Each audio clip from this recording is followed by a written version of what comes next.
мен өзімнің тәжірибемде қолданып жүрген кейбір өзімнің авторлық әдіс-тәсілдерім, яғни оқушылардың жазылым дағдысын қолдануда, арттыруда, қалыптастыруда қандай әдістерді қолдансақ тиімді болады. Мен осы жағынан көңіл бөлуге тырыстым. Ары қарай өтеміз. Жалпы енді жазылым дағдысы деген біздің нәтиже күтетін дағды ғой әріптестер. Мысалға оқушы бізде жаңа қазір қазақ тілі оқулығында да оқулық тапсырмасы беріледі, одан кейін тыңдалым тапсырмасы беріледі, сұрақ жауап болады арасында айтылып. Ең соңында нәтиже ол біздің көрсететін жазылым дағдысы. Онымен келісетін шығарсыздар. Және бізде де ғалымдар айтады, естіген нәрсені, көрген нәрсені, ойға түйген нәрсені ойында ұзағырақ сақтау үшін ең үлкен жаңағы жазылым артығырақ екен дейді. Есте сақтау, кейбіреулердің тыңдау арқылы тез есте сақтайды, кейбіреулер айту арқылы, соны қайталау арқылы есте сақтайды. Ал 80% адам жазу арқылы есте сақтайды екен. Яғни бұл жазылым дағдысы оқушы үшін ең маңызды көп қой, тыңдаймыз бәріміз де. Психологияда психологтар айтады. Яғни сен арманыңды дейді, күнделікті айтып, мен мынандай болам, мынандай болам дегеннен кейін соны қағаз бетіне түсірсең, жазсаң солардың жылдамырақ және солардан көбірек орындалады дейді. Бұны енді бізде психологияда психологтар айтады. Яғни бұл да дәлелденген нәрсе. Сонда жазылым дағдысын қалыптастыру. Бұл бәрі дағды маңызды бала үшін, жай берген жоқ. Соның ішіндегі ең біздің нәтижеге бағыттайтын бұл жазылым дағдысы деп ойлаймыз. Келесі. Ары қарай өте берекші. Енді әдіс-тәсілдерге көшейген мына теориялық нәрсені сіздер енді оны барлық жерде көріп жүрсіздер. Енді мен өз тәжірибемде қолданып жүрген бірнеше әдіс-тәсілдерді қазір айтып шықсам, сонымен әр топқа бір тапсырма беріледі, тек бір тапсырма ғана орындаймыз, уақытымыз алмай. Бірінші әдіс-тәсіліміз негативтен позитивке. Бұл әдіс-тәсілді мен орыс психологтарының алдында қазақшаға еш аудара алмадым. Жағымсыздан жағымдыға деп аударып көрдім, әртүрлі аударып көрдім да, бәрібір өзінің негізгі мәнін бере алмайтын сияқты да, содан мен сол күйі қалдырдым енді. Неге орысша деп қазір сөкпеңіздер, негативтен позитивке. Бұл әдісті қалай қолдануға болады? Енді бұл қазіргі сіздерге ұсынатын әдіс-тәсілдің бәрі былай әріптестер. Мысалға бізде оқулықта беріледі, біз сол жаңа тыңдалым, айтылым, оқылым, мәтіндер бәрі сонда ең соңында бізге тапсырма беріледі, жазылым. Сол жерде эссе жазып бер, болмаса мына тақырыпта мақала жазып бер, болмаса мына тақырыпта бір хат жазып бер деген сияқты соңында міндетті түрде бізге үйге сондай тапсырмалар беріледі. Ал оны бала қалай орындайды? Ішінде мықты 2-3 бала жаңа оқушы жазып өтеді.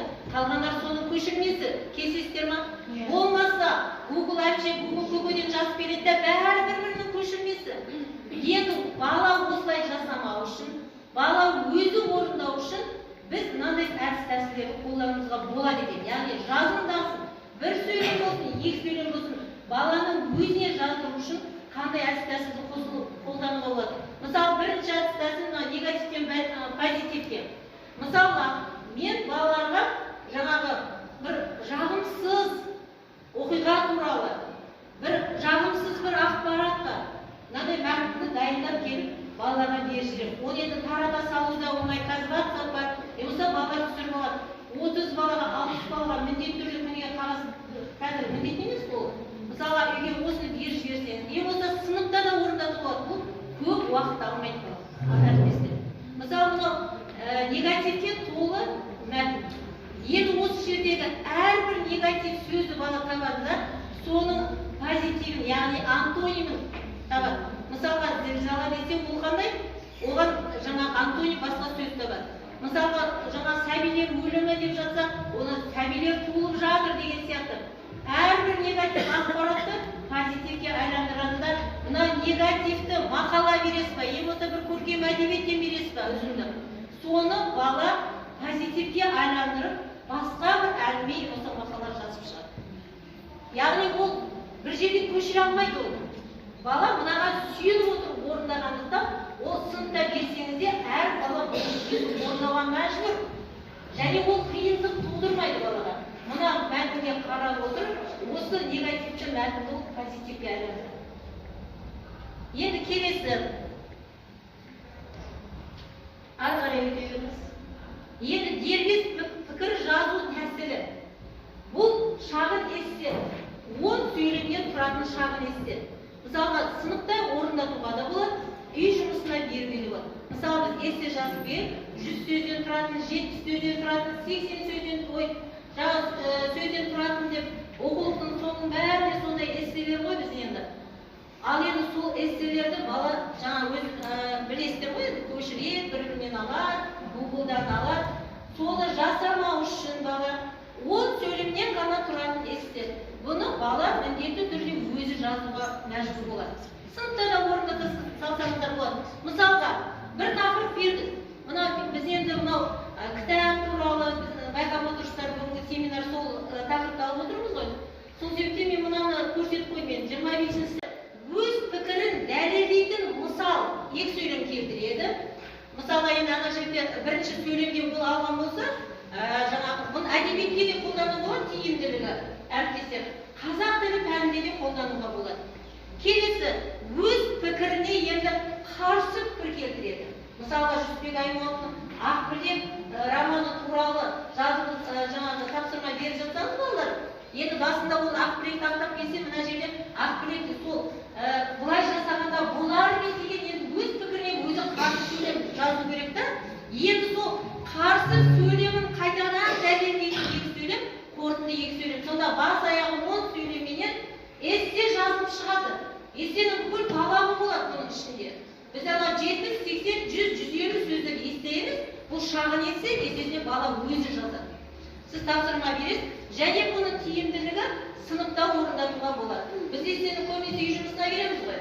Содан кейін жаңа көшіру деген содан шығады. Ал сыныпта енді слоган жарнамасы дегенді мен бір жерден көрдімді, Кока-Коладан жасалған жарнама екен. Слоган деген жарнама бар екен. Мен осыны балалармен жасап көрдім. Енді балаларға не деген идея? Біз ойламаған дүниені ойлап, біз ойламаған сөйлемдерді жазып шыққанда, мен өзім қайран қалдым. Бұны да әдебиетте де, қазақ тілі пәнінде де қолдануға болады тиімділігі. Мысалға, біз күнделікті тұтынып жүрген Кока-Коламыз 1886 жыл шыққан екен. Ойлана беріңіз, осыдан нешеме ғасыр, 1 жарым ғасыр. Яғни, содан бері осы слоган жарнамасы деген ең аз сөзбенен жарнама беру. Яғни, бұл жарнама, мысалы 86 жылмен 1904 жылға дейін Кока-Кола ішіңіз деген жарнаманы қаншама жыл қолданған екен. Яғни, бұл логотип деп айтамыз ғой қазір біздені. Бәрі Кока-Кола жаңа сатылатын дүкендерде осы жарнаманы пайдаланып келген екен. Одан кейін міне қарап отырсаңыздар, әр 2 жылда, 3 жылда жаңа мынау жарнама ауысып отырған. Бүкіл әлемде осы жарнама қолданылған. Ал енді осыны алып келіп, мына Кока-Кола жарнамасını берілген жарнаманы Кока-Колаға емес, кез келген сабақтағы, кез келген бір өтіп жатырсыздар, мысалға бір ақпарат туралы өтіп жатыр. Осыған жарнама жасайсыңдар. Мынаға сүйене отырып, керемет оқушыларға таратқанда, оқушылар керемет жарнама жазып шықты. Яғни бұлар осы берілген мынау материал дейміз ба, осы тапсырма дейміз ба, осыған сүйене отырып жазып шық десек, балалар көшірмейді ешкімнен. Мен соған көзім жетті. Және де балалардың ойы, олардың ойлары бізден де жүріп, керемет жарнамалар жазып келгенде, мен өзім де таңқалдым. Келесі, қазір ары қарай. Енді байқап отырсаңыздар, мен енді қазақ тіліндегі стильдерді түгел қамтуға тырыстым енді. Мына Балқожа бидің өзінің жаңа немересі Ыбырайға жазған хаты. Және бұл хат жай хат емес, өсиет, бір насихат түрінде берілген хат. Енді келесі қарай, осы хатты оқи отырып, қазір енді біздің өзіміздің ұл-қызымызға, ұрпағымызға өлең жазамыз. Қазір бір тоқтасты ала бермесін, алдындағы сөздерін, жаңа оқушылар өздері әбәдемі өлең жолдары пайда болады екен. Бұл енді бір жағынан балаларды ақындық қабілетін арттыру, шығармашылыққа баулу болса, екіншіден тағы айтатын бала ешкімнен көшірмейді, әрқайсысы дербес отырып жатыр. Және бұл тапсырмалар көп уақытыңызды алмайды. 5-10 минуттың ішінде орындап шығарып қалады. сыныпта да орнатуға болады. Мұнан енді сіздер ұйқастарды біліп жүрсіздер ғой, енді бұны ұйқастарды құрастырып, бұрыннан да қолданып жүрсіздер, бірақ соны бір жаңа тақырыпқа негізде отырып орындатсаңыздар, бала жақсы орындап шығады. Кез келген тақырыпқа өлең шығарып келген осы басқа емес, шығарып кел десек, шығаратындар шығарып келеді, ал көпшілік тағы да іздеу, ойлап талқыла стратегиясы бойынша, мысалға екі мәтін беріп, ғылыми стильде жазылған, сол екі мәтінде бір-біріне салыстыра отырып, ғылыми стильде бір мәтін жазып шық деген тапсырма беруге де болады екен. Мысалға, Ұлы Жібек жолы, біз білеміз тарихтан, ол не үшін ұлы? Ұлы Жібек жолы, бүкіл Азия мен Европаны байланыстырған Ұлы Жібек жолы. Міне осы Ұлы Жібек жолы туралы мәтін беріп балаға, енді бізде нұрлы жол деген шықты ғой, бізде болашаққа бастар жол. Яғни сол Ұлы Жібек жолы мына кезеңде ол бүкіл Азия мен Европаны жалғастырды. Ал енді нұрлы жол болашаққа, ол енді ғасырларға жалғастырады. Осыны негізге отырып, ғылыми стильде мәтін жаз десек болады. Келесі. Мен сіздерге қазір келесі. Тауыздағай. Келесі. Енді қазір сіздерге 5-ші топқа беретінім, бізде мынау білесек есік қорғанында 1969 жылы алғашқы алтын адам табылды. Ол падиша деді. Біреу Қытайлар оны үйсіндерінікі деп дәлелдепті. Біз енді сақтардың падишасы деп айтылып келді ғой. Ал енді Қытай деректерінде үйсіндер дейді, оны дәлелдеген. Міне осындай бір ғылыми стильдегі мәтінді беріп, және осы есік қорғаннан табылған алтын адамды қазір бізде қазақстандық Тутанхамон деп атайды екен. Енді Тутанхамон деген кім? Ол не? Балаларға іздетсеңіздер, осы екеуін, мына ғалымдардың пікірі, қазақстандық Тутанхамон деген. Не үшін оны қазақстандық Тутанхамон деп отыр? Бұл перғауын Египеттегі. Осы екеуінің арасында қандай байланыс бар? Оны тіпті Google-дан іздеп, екеуінің ортасындағы ортақ байланысты ғылыми стильде жазып келіңдер десеңіз мақала, олар жазып келеді. Яғни осындай, енді бұлар кішкене ғана ізденсек, қиын дүние емес те, күнделікті қазір ақпарат көп қой, жаңа ноутбугыңызды ашып отыр, білімдерді ақтарып отыр, осындай ақпараттарды ізден, оқулықтан, не болса оқулықтағы жаңа оқулық мәтініне байланысты осындай тапсырмалар берсеңіздер, балалар оны ешқандай көшірмесіз, әр оқушы өзі дербес орындап келетініне сезінді. Ал енді қазір сіздерге осы жазылым дағдысын қалыптастыратын 5 топқа 5 тапсырма бергелі отырмын. Бірінші жаңа тапсырма негативтен позитивке. Ол қалай орындалатынын бәрін түсіндіңіздер, иә? Мен сол негативті бір мақала іздедімді. Осы жақында болған жаңа Түркиядағы зілзала. Оның бәріміздің жүрегіміздің қайыстырды ғой, қаншама сәбилер қайтыс болды. Одан кейін қаншама уақыттан кейін жаңа үйінділердің астынан тірі шығып жатқан сәбилерге әрқайсымыз туғандығы. Міне осы үлкен негативті әңгіме десем осы Google-дан осы Түркия шыға берді. Сол үшін мен осы Түркиядағы зілзала деген шағын ғана мақала дайындадым. Қазір осы сіздерге бергелі отырмын осы мағжан тобына. Қазір осыған аласыздар. Мына мәтіннің ішінде 10 негативті сөз шыға ма, 20 негативті сөз шыға ма, соны позитивке айланып шығасыздар да, сөйтіп осы мақаламен сіздер позитивті мақала етіп жазып шығасыздар. Енді ол қалай жазып жатыр? Бұны оқушылар керемет орындап шықты. Мен оқушыларменен бұны көрдім тәжірибеде. Ал енді сіздер жоғары білімді мамансыздар, енді сіздерден одан да керемет мақала күтемін. Енді сіздерге дербес жазу тәсілі жаңа 10 сөйлемнен тұратын эссе. Өте шағын эссеміз мынау. 25 сәуір дүниежүзілік оқу күні мына жерде кішкене беріліп қойған. Соны негізге аласыздар да. Қазір мысалға кітап оқудан гөрі мынау электронды оқуды көбісі қалды. Мысалы кейбіреулердің жаңағы тыңдалу дағдысы жақсы. Есінен кетпейді, кейбіреу көру арқылы. Енді осы 10 сөйлемнен тұратын эссе жазып. Керемет эссе күтемін сіздерден. Кока-коланы жарнамалаған. Енді осы Кока-коланы орнына сіздер кітап жарнамалайсыздар. Мына Кока-кола ішіңізде емес, кітап оқыңыз деп бастайсыздар да. керемет жарнама күтеміз сіздерден.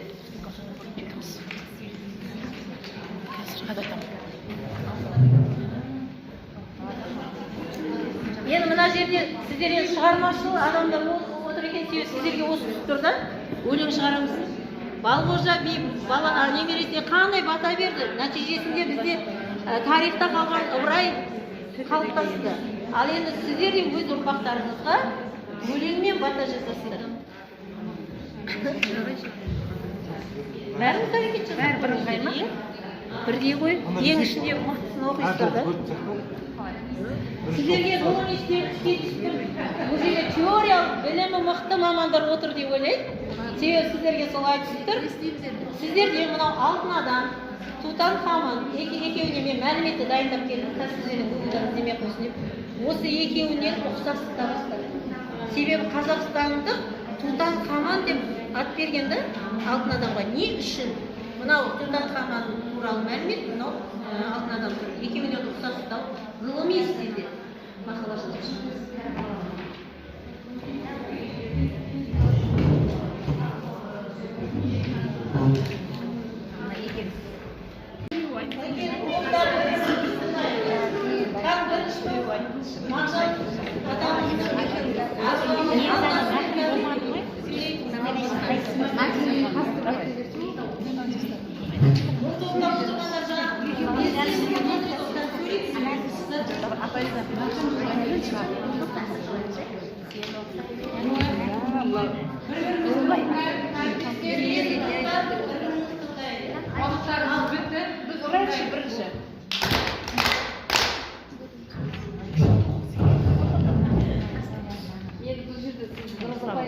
Негативті позитивке айналдыру мақсатында Түркиядағы зілзала болса, біз Түркиядағы тыныштық тақырыбын алдық.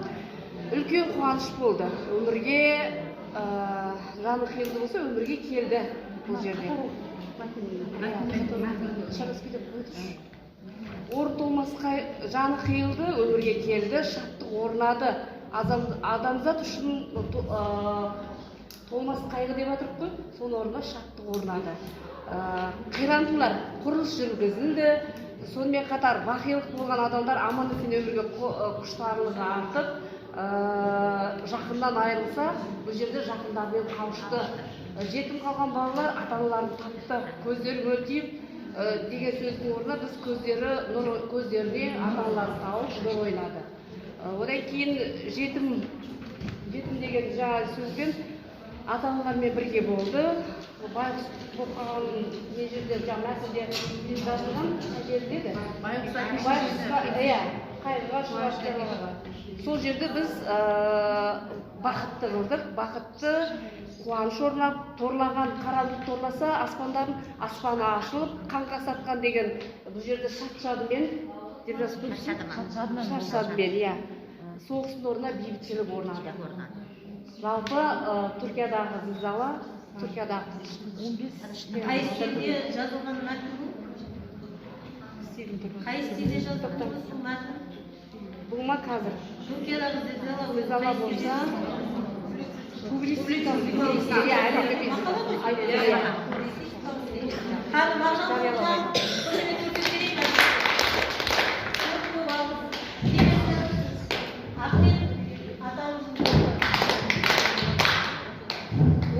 Мен тұратын есте.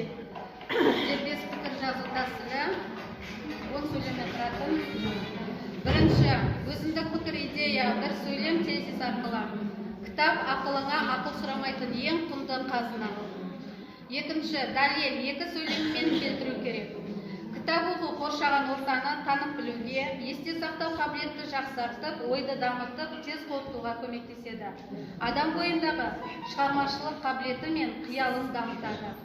Үшінші, өз пікірін дәлелдейтін мысал, екі сөйлем. Кітап оқи отырып, екі сөйлем басын құрай алмайтын адам өз ойын жеткізе алатын дәрежеге жетеді. Көп оқыған адамның жадысы мықты болады. Төртінші, өз пікіріне қарсы пікір бір сөйлем.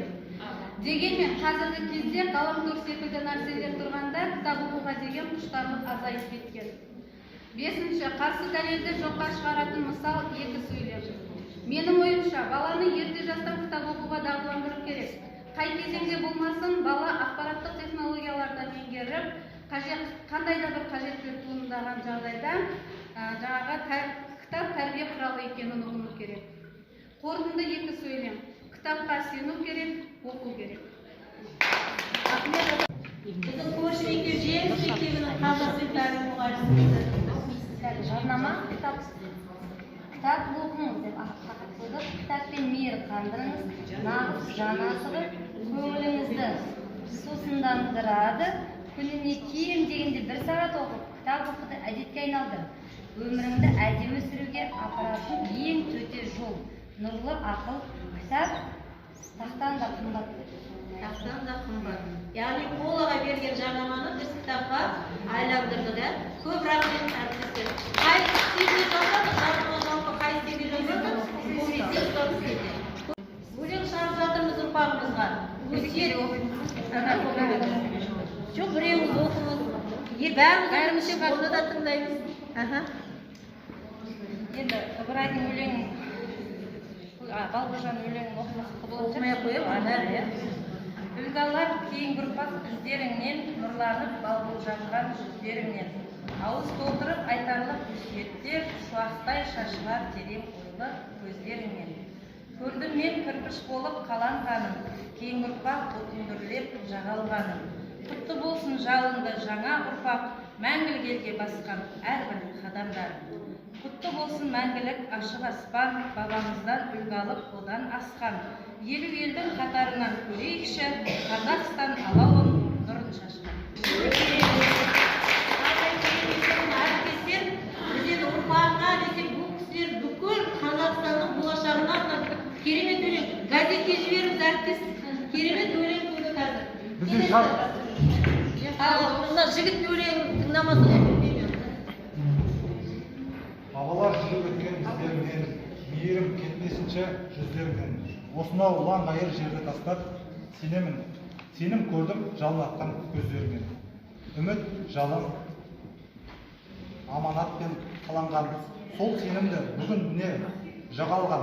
Мен де Мағжан сияқты сенемін, сәтті болсын үміт артқан қадамдарың. Тыныштық, мейірім, ашық аспан. Не керек дамуыңа одан асқан. Мәңгі ел Қазақстан жасай берген, тұрғанда білім ұрпақ нұрын шашқан. Шын мәнінде шығармашылық тобы әріптестер отыр екен бұл жерде. Сіздің кім? Екі шомақ болса тыңдап жіберейік енді. Еңбектен болсыздар ғой. Талапты жастар іздеріңнен, балбұлжанған жүздеріңнен, мектепті бітіруші түлектерім, айналдым сұлу қара көздеріңнен. Тәуелсіз бейбіт елім ашық аспан, бақыт бар ма сендерден одан асқан.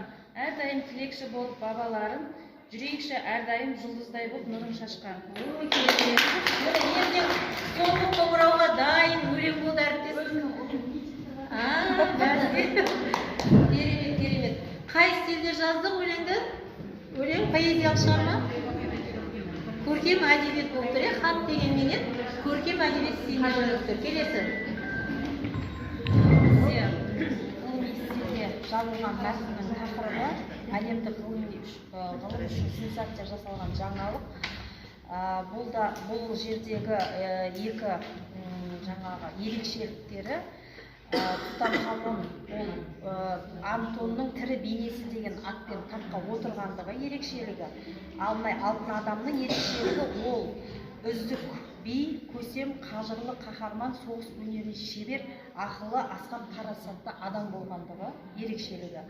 Ал енді ұқсастықтары бұл екеуі де жастайынан 12 жас уақытында жасар кезінде таққа отырады да, біреу 17-18 жасында қайтыс болады, біреу 20 жасында қайтыс болады. Екеуінің ұқсастығы. Одан кейін тағы бір ерекшелігі, мысалы Тутанхамон өзінің атынан бас тартқандығы. Жаңа біріншісінде айтып кеттім. Ал екеуінің ұқсастығы салыстырғанда екеуі де патшаның туыстары болған, бір ғасырда өмір сүрген, яғни 3 және 4 ғасырларда екеуіне де 17-18 жас аралығын берген. Уақыт айырмашылығы киімдерінде ұқсастық бар, екеуі де алтынға малынған, екеуіне де асыл бекзат деген атақ берілген. Екеуі де тоналмаған және екеуі де есік қорғанынан табылған.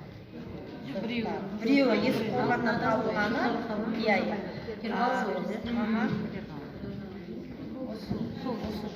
Біз қайсы стильде мақала жазып жүрдік қазір? Ғылыми стильде, иә? Және салыстыра отырып, өте керемет мақала дүниеге келді, иә? Әріптестер, көп рахмет. Жалпы мынау жазудың дамысын қалыптастыратын әдістерді көрсете берсек көп, бірақ осының ішінде көп уақыт алмайтын мейлінше сыныптың өзінде орындауға болатын әдістер таңдап алуға тырыстым, және сіздер де керемет орындаушысыңыздар, барлығыңызға көп алғыс айтамын. Және енді осы айтып жатырмыз ғой, бүкіл бізде 4 дағдының нәтижесін көрсететін жазудың дағдысы деп. Енді осы оқушылардың бойына біз қаншалықты жазудың дағдысын меңгертіп жатырмыз, яғни бұл бізде қазір оқу сауаттылығында да, қорытынды аттестаттау Нұргүл апай айтып жатыр балалар, бәрінде осы жазудың дағдысы арқылы бағалап жатырмыз балаларды. Бұл жерде бала ауыз сөйлемей сұрақ қоймаймыз қорытынды аттестаттауда.